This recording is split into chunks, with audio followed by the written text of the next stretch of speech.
এই যে ওর ঝাপটাটা, আর এই ঝাপটার সাথে যদি আমি সাইড সিতিটা না করতাম তাহলে কিন্তু ওই ঝাপটাটাও সেট করা যেত না, ভালো লাগতো না। তো এখন এই যে ঝাপটার সাথে টিকলির সাথে আর ওর যে হেয়ার ব্যান্ডটা যেভাবে করেছি, দেখি মুখটা একটু হ্যাঁ যে তো পুরোটা কিন্তু চলে গেছে। আর অনেক সময় কপাল যদি বড় থাকে সেক্ষেত্রেও ব্যাঙ্ক স্টাইলে কিন্তু কাজটা করে দিতে হয়। তো সব মিলিয়ে আসলে ফেজের উপর অনেকটা ডিপেন্ড করে যে হেয়ার স্টাইলগুলো কীভাবে হবে, এই আর কি। এখন গহনাগুলো সেট করা হচ্ছে। তো গহনাগুলো সেট করলে আমাদের আজকের ব্রাইড মোটামুটি রেডি। এই যে এখন গহনাগুলো সেট করা হচ্ছে। এই যে ব্রাইডের হাতের আলপনাটা করলে কিন্তু মোটামুটি ব্রাইড চলে যাবে। আর অন্যান্য ব্রাইডের কাজ এখনো চলতেছে। শুক্রবার আসলে আসলে সবারই একটু প্যারা থাকে কাজের।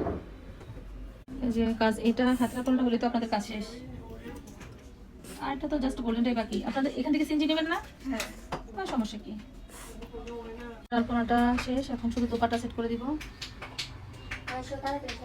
আলপনাটা শেষ করে দিলাম, এখন দোপাট্টা সেট করলে চলে যাবে ব্রাইড। যে ব্রাইডের দোপাট্টা এখন সেট করে দিচ্ছি। ক্লিপগুলো কই? খুব তাড়া দিতেছে, দেখো তো ঠিক আছে কিনা। এটা ঠিক আছে তো না?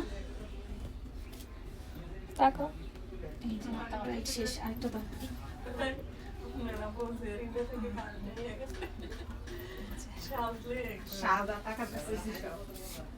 ব্রাইডের কাজটা শেষ।